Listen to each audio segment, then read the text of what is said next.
안녕하세요.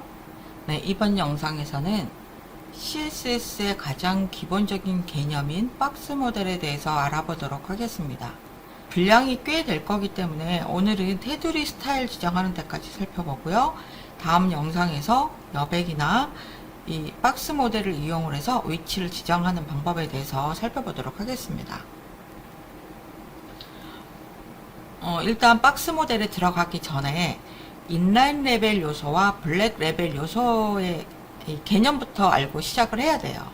블록 레벨 요소라는 것은요, 그 요소 자체가 한 줄을 다 차지합니다. 그 너비 값이 100%가 되는 거죠. 우리가 대부분 지금까지 썼던 뭐 H1, P, div 이러한 것들이 모두 다 블록 레벨 요소예요. 인라인 레벨 요소라는 것은 한 줄을 다 차지하지 않습니다. 자기가 딱 필요한 만큼만 영역을 차지하고 자기 영역 옆에 다른 요소를 갖다 붙일 수 있는 게 인라인 레벨 요소예요. 어떻게 다른지 예제로 한번 살펴보도록 할게요. 네, 블럭.html을 불러오면은요, 이런 식으로 사용되고 있습니다. 제가 각 요소마다 테두리를 그리도록 CSS를 지정을 해놨고요. 여기는 h1과 div, p 이런 태그들이 사용되고 있습니다. 얘를 브라우저로 확인을 해볼게요. H1에도 테두리가 그려졌죠. 뭐 P나 div에도 모두 테두리가 그려졌습니다. 블록 레벨 요소라는 것들은요, 이 브라우저 너비를 모두 다 차지합니다. H1이라 그러면 이 H1이라는 요소 하나가 브라우저 한 줄을 다 차지해요. div는 div대로 이만큼 영역을 차지하고요. 이렇게 보시면 주위에서 보실 것은 이 오늘이라는 글자 부분입니다. 얘를 만약에 P라는 태그로 묶게 되면 이 P는 블럭 레벨 요소거든요. 블럭 레벨을 가지기 때문에 오늘이라는 이 글자가 단 두 글자인데도 불구하고 화면 너비를 전체를 다 차지합니다. 오른쪽에 다른 요소가 올 수가 없어요. 이것을 블럭 레벨 요소라고 합니다. 반면에 inline.html을 열어보면 이 오늘이란 글자에 P 대신에 span이란 태그를 사용을 했어요. 자, 이 span이란 태그는 인라인 레벨 요소입니다. 인라인 레벨 요소가 무슨 뜻이냐? 오늘이라는 글자를 자기가 딱 필요한 두 글자만큼의 크기만 차지를 하고 그 영역의 왼쪽이나 오른쪽에 다른 요소가 올 수가 있습니다. 인라인은 자기가 필요한 만큼만 차지를 한다. 그리고 나머지 영역에 다른 요소가 올 수 있다. 블럭 레벨은 무조건 자기 혼자서 한 줄을 다 차지한다. 이렇게 구별을 지으면 될 것입니다. 자, 그러면 박스 모델이라는 게 뭐냐? 아까 블럭 레벨을 한번 보도록 할게요. 여기 H1이라는 태그를 사용을 했고, 그 H1이라는 요소가 이만큼의 영역을 차지를 했습니다. 이것을 제가 웹개발자 도구창에서 한번 보도록 할게요. 자, 이 H1이라는 부분에 마우스 커서를 가져가면 위에 시간이란 이런 글자 외에도 위아래에 주황색 영역이 표시가 돼요. 이건 뭘까요? 네, 이거는 그 뒤에 오는 div 요소와 내용이 겹쳐지지 않게끔 어느 정도의 여백이 들어가 있습니다. 이 여백을 우리가 흔히 마진이라고 하고요. 마진은 좀 뒤에서 설명을 드릴게요. 개발자 도구창에서 계산됨이라는 부분을 클릭을 해보세요. 보시면 요 시간이란 이 H1 텍스트는요, 실제 내용이 들어가 있는 부분이 있고요. 패딩이란 영역이 있습니다. 그리고 보더가 있어요. 보더가 뭐냐면 테두리예요. 이 시간이란 부분에 여기 파란색 테두리가 그려져 있죠. 얘가 지금 0.800이라는 크기를 가지고 있다는 뜻입니다. 밖에 부분에 이 주황색, 살구색으로 표시된 부분은 마진이라는 영역이에요.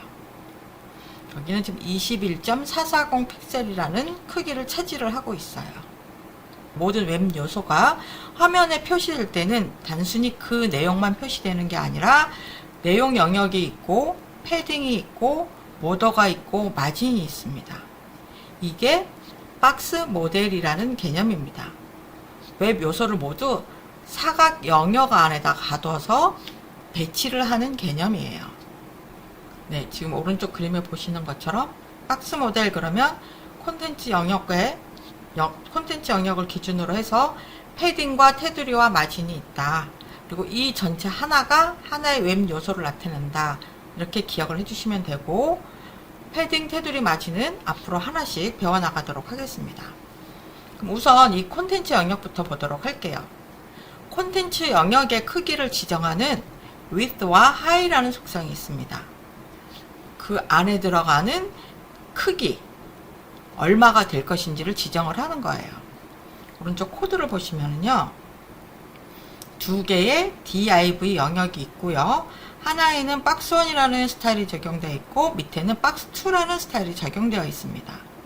여기에 width 값과 height 값을 지정을 해줬는데, 하나는 400픽셀이라고 지정을 해줬고 하나는 70%라고 했습니다. 자, 400픽셀이라 그러면 딱 그 값이 고정이 돼요. 브라우저 창의 크기에 상관없이 무조건 400픽셀인 겁니다. 근데 70%라고 지정을 하게 되면은요, 부모 요소, div를 감싸고 있는 요소의 너비 값을 기준으로 해서 70%입니다. 이 코드에서는 지금 div 바깥쪽에 바디 태그거든요. 그래서 웹브라우저 창 전체 크기의 70% 크기로 나타나라는 뜻입니다. 코드를 한번 볼게요. 400픽셀일 때와 70픽셀일 때 어떻게 달라지는지 브라우저를 한번 확인을 해보겠습니다. 위에 있는 div 영역은 400픽셀입니다. 아래에 있는 div 영역은 70%예요. 이 70%가 부모 창의 너비에 따라서 달라지기 때문에 이 브라우저 창의 너비를 조절을 할 때마다 아래에 있는 영역의 너비 값이 달라지는 걸 볼 수가 있습니다. 근데 위에 있는 것은 400픽셀로 항상 고정된 상태로 나타나게 돼요.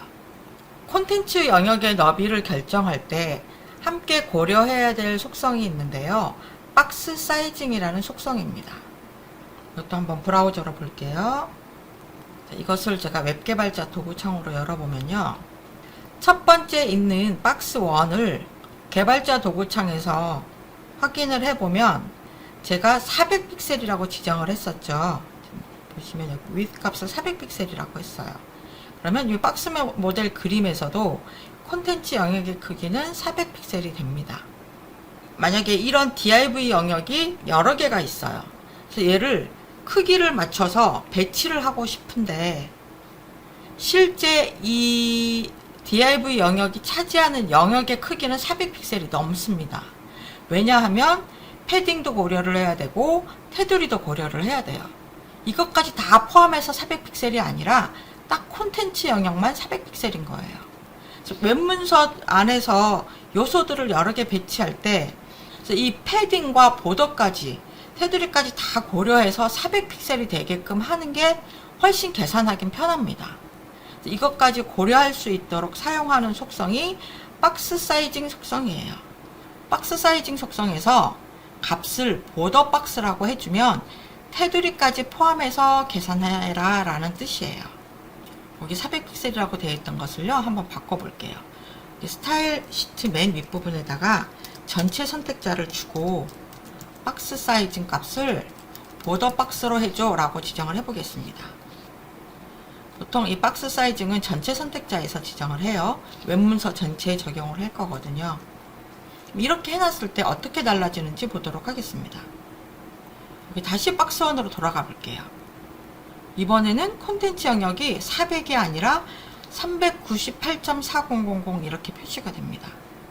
왜 그러냐면 패딩과 테두리까지 다 포함한 여기가 400픽셀이 되도록 지정했기 때문입니다. 아직 우리 패딩은 배우지 않았지만 패딩을 한번 넣어보도록 할게요. 패딩은 뭐냐면 테두리와 실제 콘텐츠 사이에 있는 여백이에요. 그럼 여기 패딩이 들어갔기 때문에 테두리하고 내용 사이의 여백이 좀 떨어졌죠. 보면 여기 패딩이 네 방향으로 20픽셀씩 빠진 걸 볼 수가 있습니다. 그리고 실제 콘텐츠 영역의 크기는 줄어들었어요. 만일 박스 사이즈 값을 보더 박스라고 안 했으면은 패딩 값이 바뀔 때마다 전체 너비 값을 새로 또 계산을 해줘야 돼요. 근데 여기서는 박스 사이징을 지정을 했기 때문에 패딩을 얼마로 하든 보더를 얼마로 하든 무조건 이 영역의 전체 크기는 늘 400픽셀로 유지가 되게 됩니다. 박스 섀도우라는 속성도 있어요. 우리가 지난 강의에서 텍스트 섀도우라고 해서 텍스트에다가 그림자를 넣었었죠. 마찬가지로 박스에도 그림자를 넣을 수가 있습니다. 이 박스에다 그림자를 넣는 것은요, 브라우저로 보면 이렇게 버튼 같은 요소에 그림자를 넣는 용도로 쓸 수 있습니다.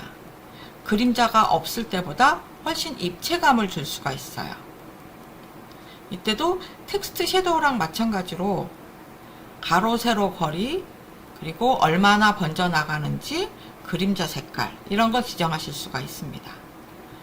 텍스트 섀도우에서 섀도우에 관련해서는 설명을 했기 때문에 일단 여기서는 이 정도로 보고 넘어갈게요. 자세한 것은 책을 참고해 주시기 바랍니다. 이 박스 모델에서 일단 테두리를 지정하는 방법을 알아보도록 하겠습니다. 테두리는요, 보더 스타일이 있고요, 보더 위드라고 해서 테두리 두께를 지정할 수도 있습니다. 그리고 보더 컬러라고 해서 테두리 색상도 지정할 수가 있어요. 그래서 각각의 보더 스타일과 보더 위드와 보더 컬러를 따로 지정을 할 수도 있고, 한꺼번에 보더로 묶어서 세 가지의 속성을 한꺼번에 지정할 수 있습니다.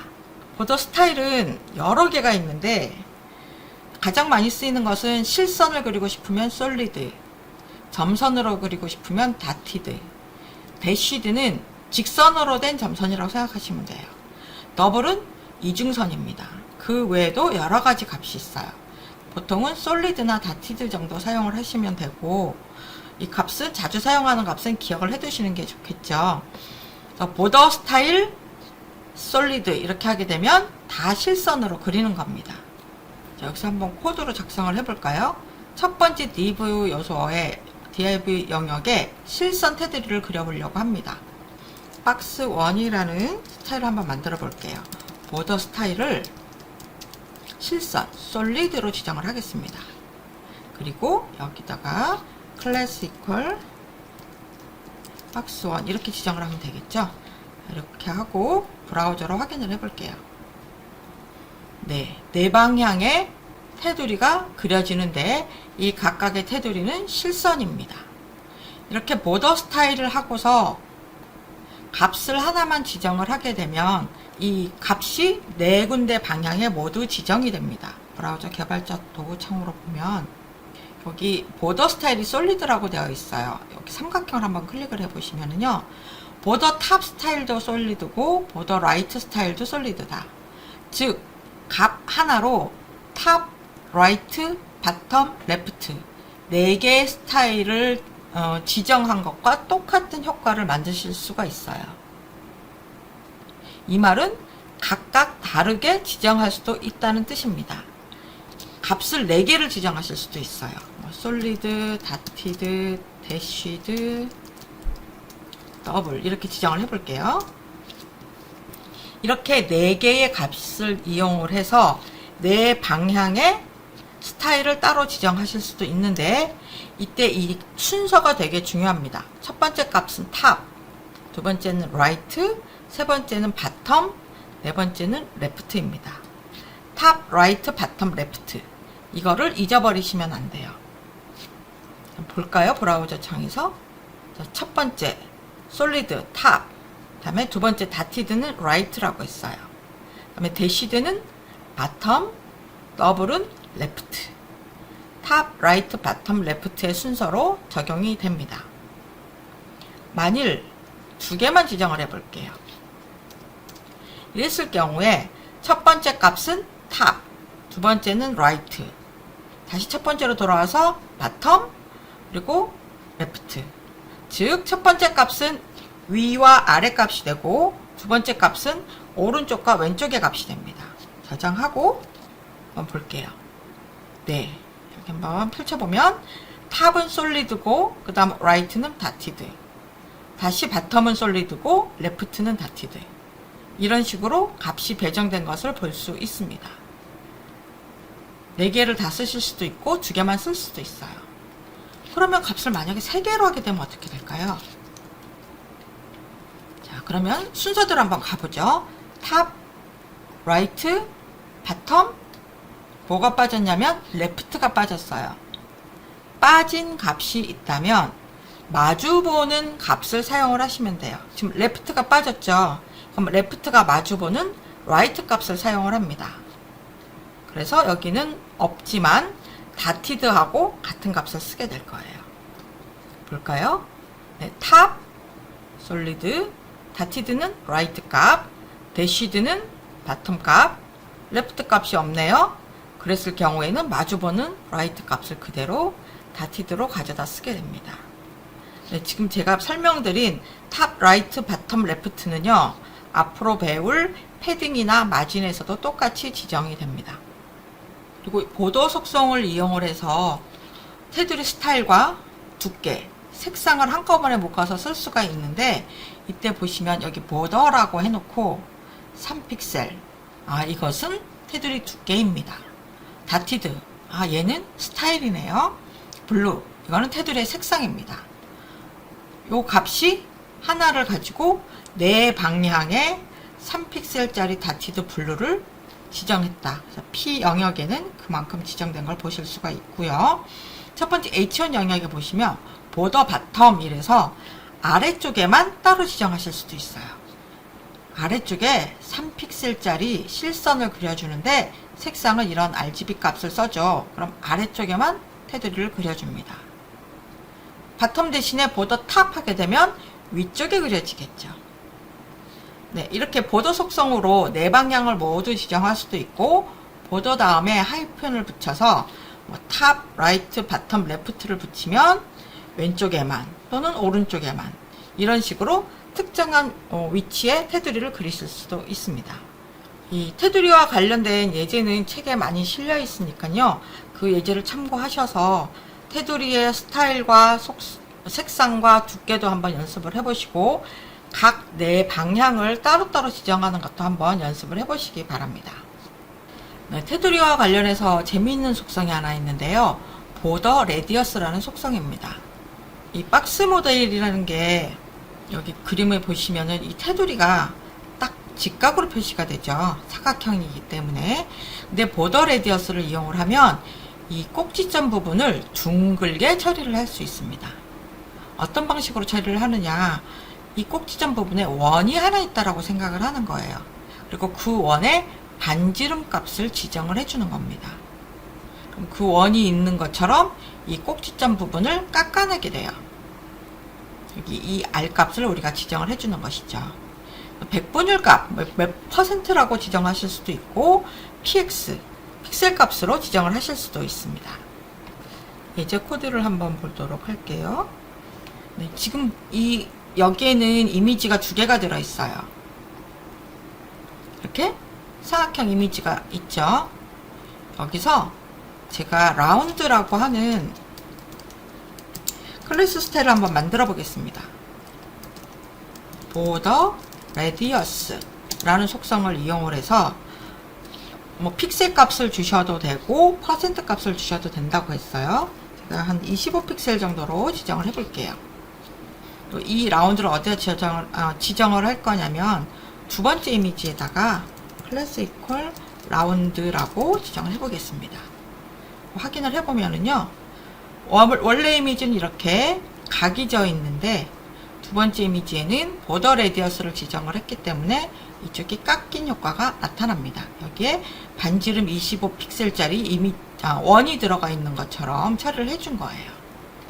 이번에는 보더 레디어스를 활용해서 이미지를 동그랗게 만드는 방법을 알아보도록 할게요. 얘도 역시 브라우저로 확인을 해보면 이렇게 생겼습니다. 둥글게 만들려면은요, 이미지가 정사각형이어야 돼요. 너비하고 높이 값이 같을 경우에만 이게 제대로 먹힙니다. 서클이라는 클래스를 만들어 볼 거고요. 보더 레디어스를 50%라고 지정을 해 보겠습니다. 반으로 둥글게 처리해 달라는 거예요. 두 번째 이미지에 클래스를 서클이라고 지정을 해 줄게요. 한번 볼까요? 이렇게 원형으로 표시가 됩니다. 사실 이 이미지를 오른쪽에 있는 이미지처럼 둥글게 처리를 하려면 포토샵으로 갖고 가서 둥글게 마스크 씌워서 잘라내야 되지만 이제는 보더 레디어스 속성만 지정을 해주면 얼마든지 이렇게 둥글게 만들 수 있습니다. 여기다가 섀도우 같은 거 넣으면 훨씬 보기 좋아지겠죠. 단 이렇게 50%를 이용을 해서 둥글게 처리를 하려면 이미지가 정사각형 이미지여야 된다. 기억을 해두세요. 앞에서 이 25픽셀을 이용을 해서 꼭지점 부분을 둥글게 처리를 했었잖아요. 이렇게 값을 하나만 지정을 하게 되면 꼭지점 4군데에 각각 똑같이 지정이 됩니다.